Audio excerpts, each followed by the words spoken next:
Hello, Haven here. Um, I'm doing my art and environment reflection. I have my notes over here. It's gonna be a long video because I'm probably gonna look through it. Um, I chose episode one. I was gonna look through them all, but like his was the most interesting to me. Uh, Omar's, um, which was it's called envisioning climate futures through art, and to summarize from what I remember, because I just watched it a few hours ago, and what I have down, the main ideas and key points are that we need to be looking to the future of how we can visualize like agriculture, and it to be more sustainable and renewable and have biodiversity while creating systems that make it so it's manageable, and that art is a good starting point to have conversations about it because my cats, sorry. um it's a good starting point to make a conversation about it because people are, especially Omar's work, where it's kind of like either it's direct and they just know what he's showing them, or it's different. It's like configured and he adjusts it through his kaleidoscope, um, and they start asking questions and how does it look like this, and that leads to dialogue on the climate crisis. Uh, he also emphasizes how it can help connect people who don't really understand technicality of the situation and how complex uh, creating a gradient for the biodiversity of the, what was it called, silvo, it's like silvo, uh, it's creating a savanna basically. um I have it written down here, but because I made a bunch of notes. Let me see. It has a specific term.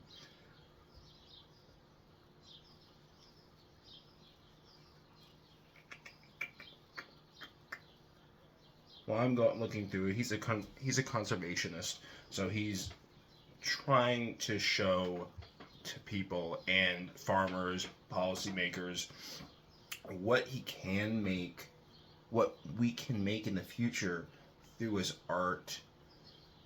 Um, he also talks about how, for key points, which he says are key points at the end of, like near the end of the thing, is that finger pointing and accusing in conversations about environmental stuff, it never is going to work. I don't know if I can find it. Oh, silvopasture. That is the term.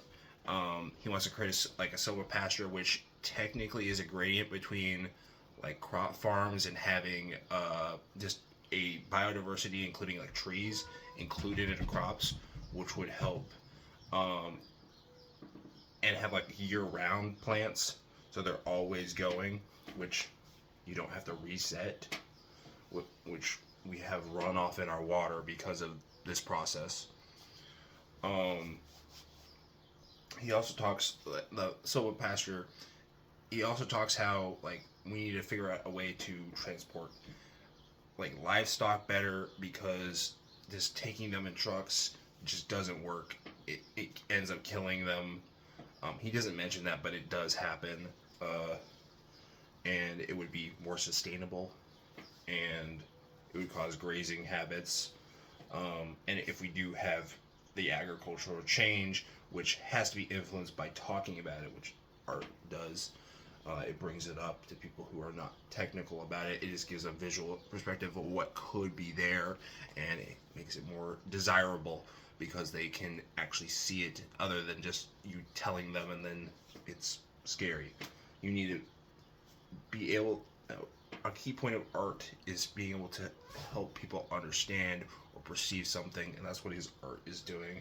And I would say his key points, that would be it, that we need to look forward and not be narcissist, not be pessimistic about the future, and see how it could be, and how it can be beautiful, like the sea levels rising, which in his first art we hear is like a mixture of the prairie and oceanic vibes, including like he tone shift the birds to sound like whales, which she mentions in the interview.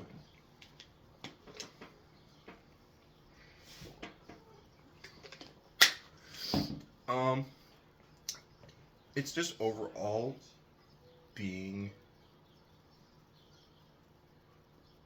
just not like trying to inform people about the movement while not being like overbearing, and just trying to help make people aware. Uh, his form is artistic photography, audiography, and videos. So he tweaks them. He does videos. He like flies them through the forest, over the prairie.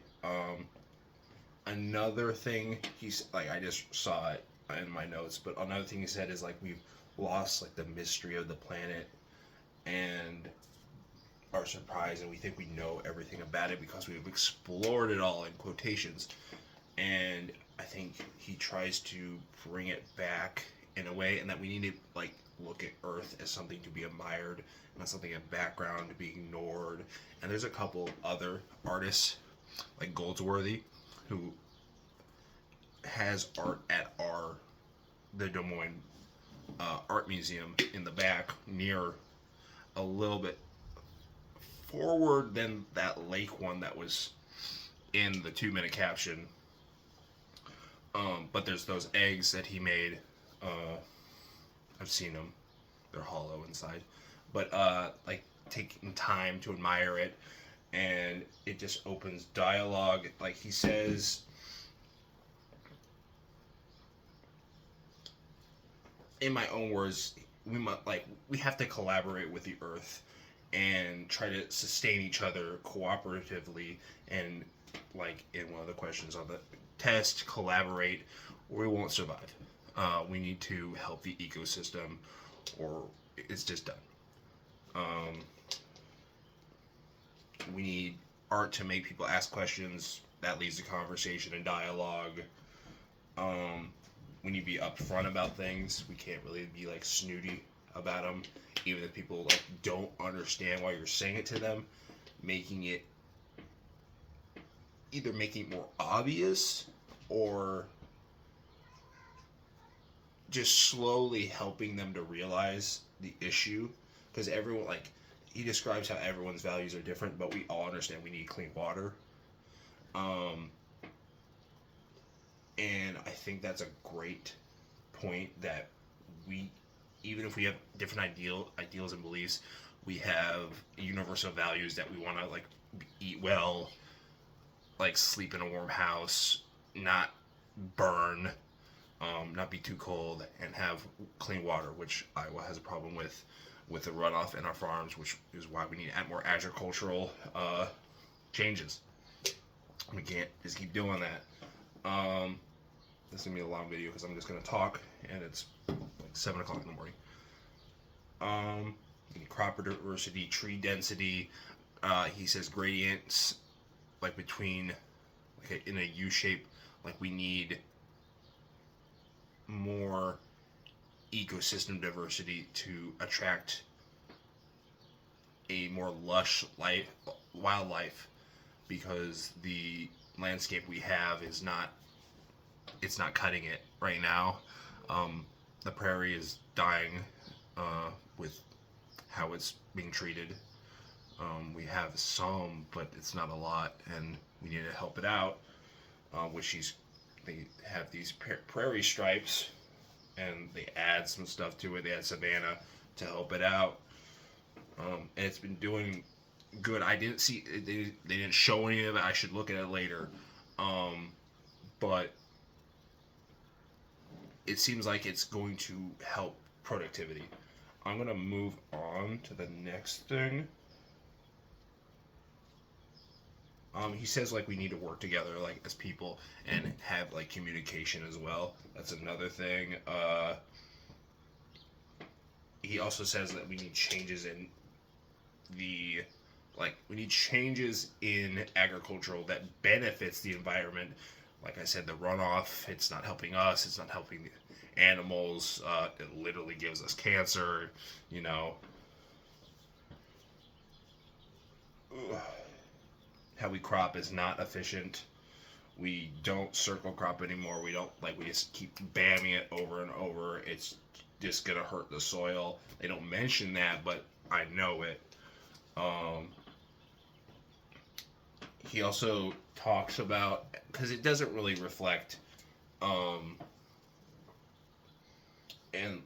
it will reflect the last question, some of the stuff I said, but this doesn't. He's talking about making systems that he will never see, and he kind of talks about how you don't worry about making the difference now. If you push for change, and you keep going at it, it will eventually help in some capacity, because he's making a system that he will not see the results of. He will be long dead before I will be long dead before he's playing 300, 200, 500 years in the future for this kind of stuff, because it's going to take a while. But you know, like I said in my quiz question, I forget which one, that I'm hopeful that, and I may not see it, a turnaround in environmentally. I used to worry about it a lot, but it's do what I do and drink reusable cups, use less water, try not to waste. And he calls it agroforestry, which for combining the silvopasture and cropping, because it's agricultural and adding forestry in there. And he says, I'll leave that for later, actually, because it's probably helpful for community based more so. Like I said earlier, in the reading, Goldsworthy talks about how you need to take time and look at the beauty in nature, and it's not mundane. And that's kind of what Omar does. He shows you through it, and then he adds on top of it, and makes it into a new light, which kind of is what Goldsworthy does with his structures. He takes materials from the environment and makes them into constructed objects, like the eggs, and many of his other pieces that decay over time. Obviously not the rock, it will erode over time, but not as much as his ice sculptures or his twig ones. He just does, I haven't looked at much of his art because it's not there, but it's highly visual. He talks about at the end, talks about the pastures themselves, the savanna. But I'm more focused on the first one, and what he talks about overhead, and how he mixes kaleidoscopes and tuning the sounds. It's supposed to, he says, it combines two landscapes, oceanic. And in the reading it says, which makes you combine the two, the prairie, which is nowhere near the ocean, and the ocean, which is so deep and vast you can't really understand it. It says in the reading, in my own words, it forces us to look at the planet in a different way, uh, to quit taking it for granted and see its natural beauty. While the last part's not what he's doing in all of his stuff, because he just takes some pictures that are just beautiful and just like basic, simple. He tweaks them, he makes us look at it in a different way, combining the two aspects together, and I think it's a very good example. Um, there's another one. It forces us to think about the earth and how we treat it and how we are on the earth, which is basically agriculture, and how we treat it, crop it, and harvest, and how we can do that in a better way. And I think that's basically what it is, showing a different agricultural method is showing you how to treat it.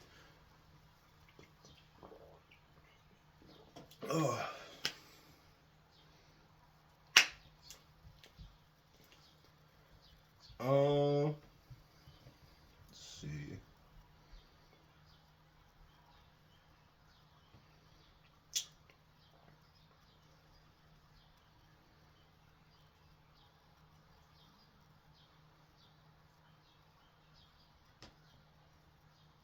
It talks about collabing with nature, which was also one of the test questions, which I would say it is because he talks about like flying a drone that mimics a bird and he sees through it and he has recordings of it. And he's building these rows and strips with other people, of course, but he takes videos of them, and that is collabing with nature. He's using man-made technology to show.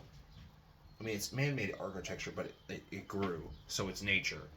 Um, it's man-made agriculture, but it grew, and he's showing it off in a new light. So it is a collaboration in the sense that it is a video which has tweaks in it, and his normal stuff. So I would say that would be collabing with nature. Uh, it's activism. Not all environmental art is. It's not all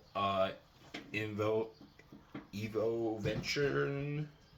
I think ecovention, which this definitely is talking about the issue of agriculture in Iowa, but not in a harsh light, but like more showing what it can be and how we can improve it. So I would say that's activism, but also an ecovention, because we are talking about how we currently do agricultural and how we have a shut off switch every year just doesn't work anymore. It's hurting the environment too much, and we need a new way, and we need to move away from the system, but also have it to a talking point so we don't make people feel scared about moving away from it, because we've invested so much time, experience, and understanding to it that it's hard to go to new things. So it's a talk. It makes open for a talking point.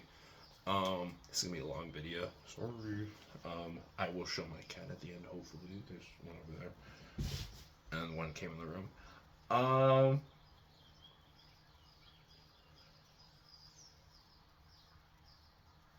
I think this environmental art, which it is mentioned in the reading, is supposed to show the viewers that the everyday nature around us is more complex and art-worthy than they thought before. He twists and turns it, which it's not everyday nature, but I think it shows that there is an ability to craft nature into art while not destroying it. So I think that is an example of that, because people are going to wonder what that is. How did you make that? Where can I see that? Because a lot of environmental art you cannot see in person unless it's indoor environmental art, which isn't happening very often, especially with this, which is a video, audio recordings.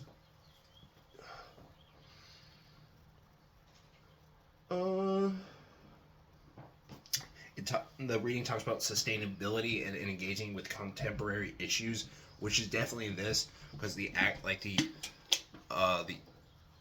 silvopasture and the Savannah project definitely are talking about sustainability and contemporary issues with how we handle agriculture in Iowa and how we have like handled prairie, and it's now protected, but we need more of it because it is the wildlife that consisted of Iowa mostly, because it's mostly flat.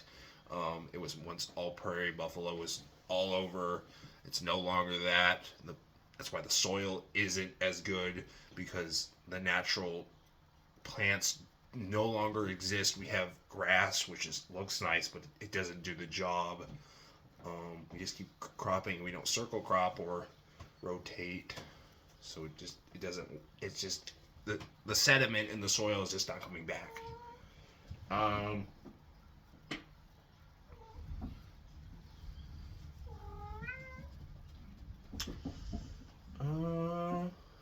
let's see on the screen.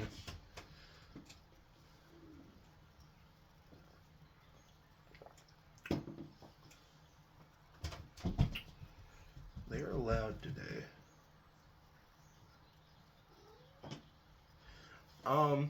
This is a good one. It's right out of it. At the center of environmental art is a complex question of how and if the environment and landscape can be represented in art. That's literally what he does. He takes videos, he shows the strips, he's created a landscape through scientific and technical means that is beneficial to the environment and can be represented as a piece of art, and used art tools like kaleidoscopes, configuring like computer programs, and crafted pieces of art with the landscape and the environment without physically touching it, other than setting it up for agricultural needs, I would assume, from what he said.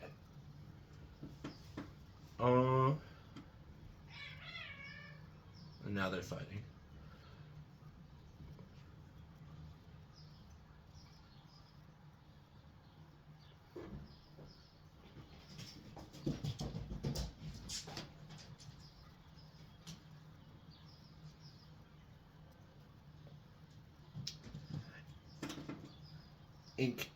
It talks about how most environmental art is outside of the palm or distance of a viewer, and most of the time it's captured through photography, video, or documentation.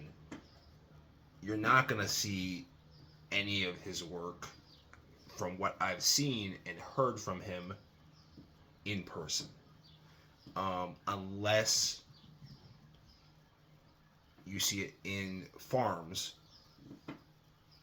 which could be a fact, but the more things where he's not changing it, obviously. If he's changing it in post and adding effects, you're not going to see it like that, but you're going to see what he used as a base. And that makes it like you're not going to know. Like, people aren't going to go and put that in a museum. It's not for fame. I've never heard of the guy, you know. It doesn't mean he's not a great artist, but I've never heard of him, because it's all about the galleries and stuff, like before the art market, which is what environmental people are kind of against, it looks like, in some capacity. Goes against being in galleries for buyers. You're not buying this art, you know. It's for people to see online. I think he's just doing it because he loves it. I mean,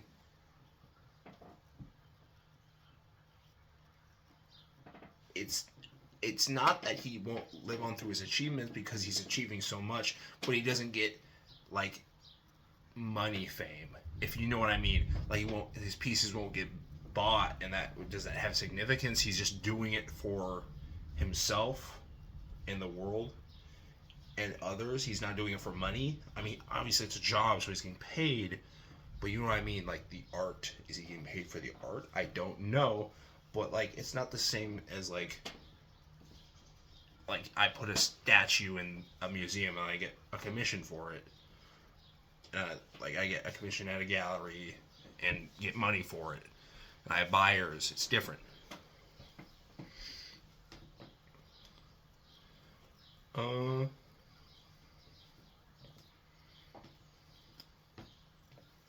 I think we need to move on to our next thing because we're at like 25 minutes. Let's see the last question.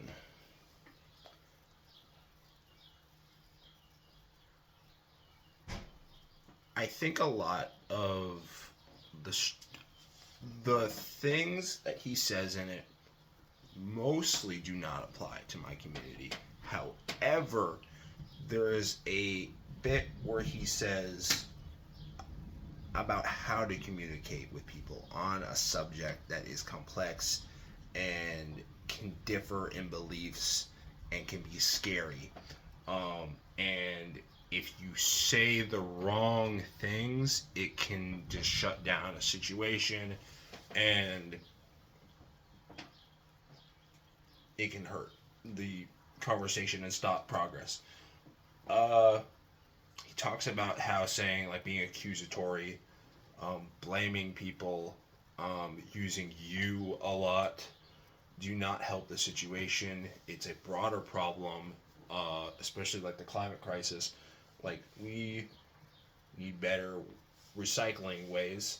It can't be just one can. They don't all take them. There's no, other than Hy-Vee, there's no place to recycle cans where you get money, which would be helpful for certain people or where I work. I think it would be helpful, especially in general in Iowa, if we stop pointing, and I think in America in general, but specifically if we stop pointing fingers, being accusatory of who's doing this on the local civilian level, who's not doing what, who is doing something wrong, and accusing people of stuff, because it just shuts down the situation. You cannot tell them the problem because they think you're being mean, rude, and accusing them of something they don't understand. Maybe they don't have enough information. Maybe they have a different upbringing. They just don't understand. And then if you come at them like that, it makes you think they're stupid and accuse them of being evil by being ignorant or naive. But they just lack the knowledge and the situational awareness of it because they've never encountered it or thought of it. Like, you throw a half-eaten hot dog away. How is that a problem? It's food waste. They don't know. They feel bad about it. Like, if you say that, like, why are you throwing that away? Someone could eat that. They're going to feel bad about it. But they're not going to change. They're just going to become spiteful. So I think that's a good example that he brings up, and that how art and activism in general can bring up questions and dialogue. And if you generally don't attack people, it can bring up conversation, questioning, and then they can learn about something. It might not change their opinion, but they can understand it. I think that's just a good idea. Using art to start conversation and dialogue, I would say, is needed, specifically like with budgeting in Windsor Heights. It's not good. They don't know how to budget. We got like a meeting every week. They have posters up and they send bulletins every week about a new meeting, changing stuff. Just not good. I think we need people to talk about it in the community and let our city people know what we are thinking and communicate to each other, which Omar talks about. Communication is very important. And The rest of the stuff is more about how, and it would help. We have a lot of trees around here. We're not barren. I think we could plant more, especially in Colby Park. Um, is that we need to work with nature, add biodiversity, increase foresting, and I think that would be good. Because a lot of the trees around here are dying because of that one beetle that was around. I think the ash beetle that infected the trees. It in my tree, it's gone. We need more. We need to plant more trees. Just make Iowa green, especially in like out in the rural areas. We need more trees. It would help with tornadoes in general. There's just so many areas for rotation, but that's a different topic. Let's see.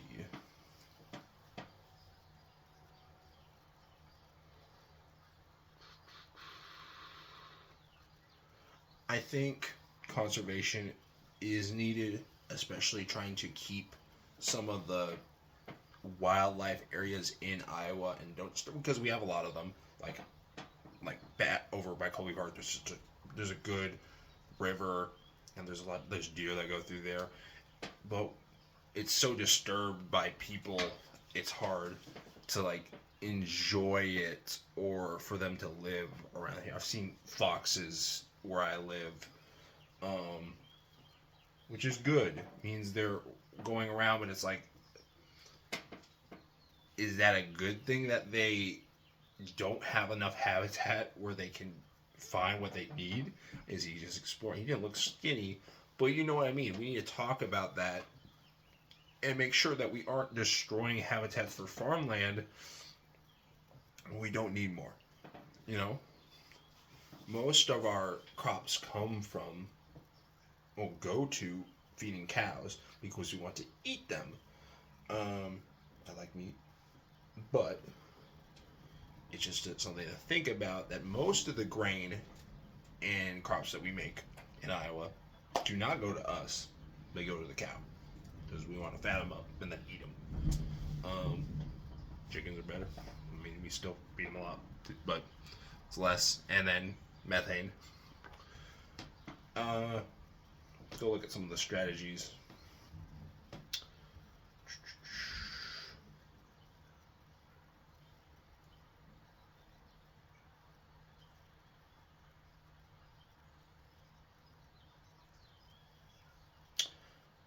I think it's not a strategy, but that different types of conversations need to be had for the different complexities of a situation, because not everyone's gonna know or have the know-how of like an environmentalist or like a scientist. So we should not be talking on that subject, but something we can handle ourselves and on that level, and that makes it less complicated for both parties and helps people understand the situation better.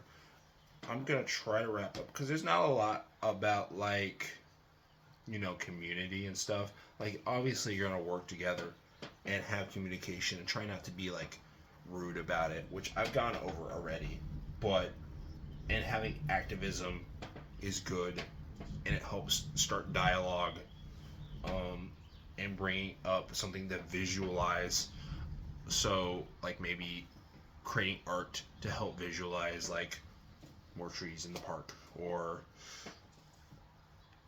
getting rid of the baseball field and adding trees so there's more wildlife there, or bringing back the flowers in Colby Park and planting more trees, more shade, so the environment can grow instead of having this big hot spot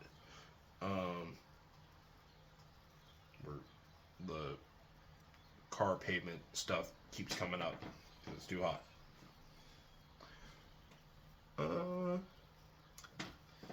A strategy, but also a key point, is to not lose hope. Look forward to the future. Be optimistic. He says this. don't lose wonder over the world. Uh, you know, everything, not everything is explored. Even though if we say it is, we don't even know what's in the most of the ocean. We find new bugs every day, new animal species. You know, there's always hope. Um, I think another strategy is work with the environment around us to better it. Like I have a backyard. I think communities could start using their backyards for. I think a decent amount of them do it, but I haven't started fully, and we used to, but like growing our own food, and that would be more environmental instead of buying processed packaged foods and creating food waste from those. We have that. We used to grow cucumbers. Go out, ask questions in the community. He doesn't say that, but he says he wants people to go out and ask questions, make conversation, which spurs dialogue, but also about the climate crisis, but about that would be about any issue. Um, Talk about the current landscape in Iowa. That could be political, that could be environmental. You know, that could be budgetary. Um, with money, bring up ideas so people can question what it all means and get their own understanding. If people don't know about it and have a true visual on it, they think what they've heard. So that would be a good idea. So art, bring visualizations of what you're talking about. Be upfront. Don't go dark on subjects or accusatory when speaking to others on the topic. Be respectful and willing to listen and be present. Don't be like rattling off facts and stuff. Be present.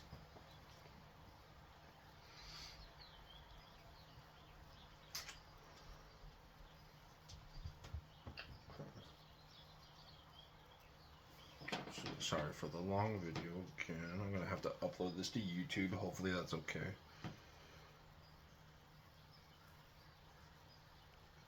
Photos can be meaningful conversations about anything. Art can. I think it could help in the community to understand what is the issues, potholes, like in general, like poverty, and it can then add on to what are we doing about this, how we can help, what do we need to change, what policy makers do we need to talk to. Just conversation, and things that lead to conversation and trying to understand topics.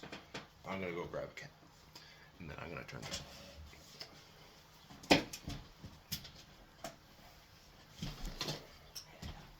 Yes.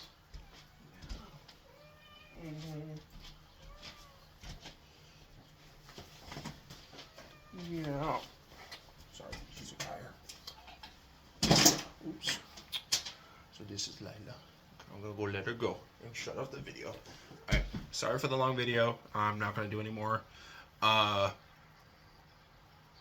watched it all. I took like a bunch of notes on environmental and the reading and the podcast. I wouldn't mind watching more of them.